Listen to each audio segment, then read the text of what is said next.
মারামারি করে মসজিদ হয়, ঠেলাঠেলি করে মসজিদ হয়। একমাত্র আল্লাহকে সন্তুষ্টি করার জন্য মসজিদ বানাতে হবে। মসজিদের 1 নম্বর আদব হলো মসজিদ নির্মাণ, মসজিদ গড়া, মসজিদ প্রতিষ্ঠিত করা, মসজিদ নির্মাণ করতে হবে একমাত্র আল্লাহকে সন্তুষ্টি করার জন্য।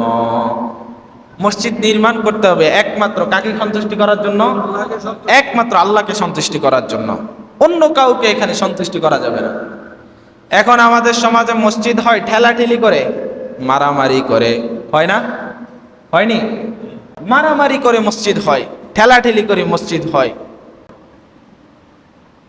যে সভাপতি হতে পারে নাই, সেক্রেটারি হতে পারে না, এই জন্য বাড়ির সামনে মসজিদ দিয়া বসে, এরকম হয় না? বাংলাদেশে এটা অহরহর। মসজিদ যদি আল্লাহকে সন্তুষ্টি করার জন্য মসজিদ না বানানো হয়, তাহলে ওই মসজিদ কোনো কাজে আসবে না। একমাত্র আল্লাহকে সন্তুষ্টি করার জন্য মসজিদ বানাতে হবে। হ্যাঁ, যদি মসজিদ অনেক দূরে হয়, তাহলে আমি পাশে একটা মসজিদ নির্মাণ করলাম, এখানে মানুষ নামাজ আদায় করবে, এটা হলে ঠিক আছে। গ্রামের মধ্যে একটা মসজিদ, আর একটা মসজিদ বানিয়ে দিলাম, মানুষ যেন বিপদের সময় এখানে নামাজ পড়তে পারে। কিন্তু এখন আমাদের সমাজে মসজিদ হয় ঠেলাঠেলি করে, মারামারি করে, একজন আরেকজনের সাথে ঠেলাঠেলি করে মসজিদ নির্মাণ করে। মসজিদ হতে হবে লিল্লাহি, আল্লাহর জন্য।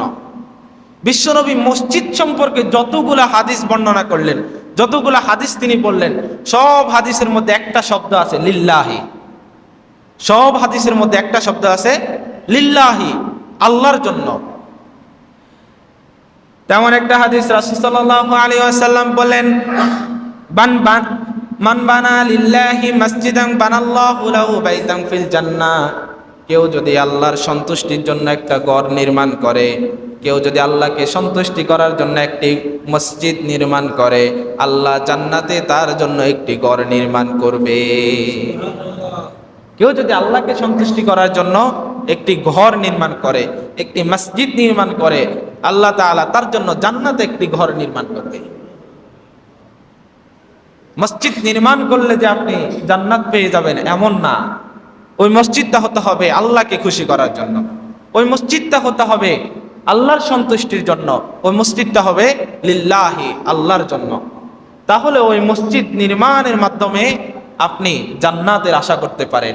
ওই মসজিদ নির্মাণের মাধ্যমে আপনি জান্নাতে আল্লাহ যে ওয়াদা দিয়েছে, তার জন্য আল্লাহ জান্নাতে একটি ঘর নির্মাণ করবে, আপনি ওই ঘরের আশা করতে পারেন।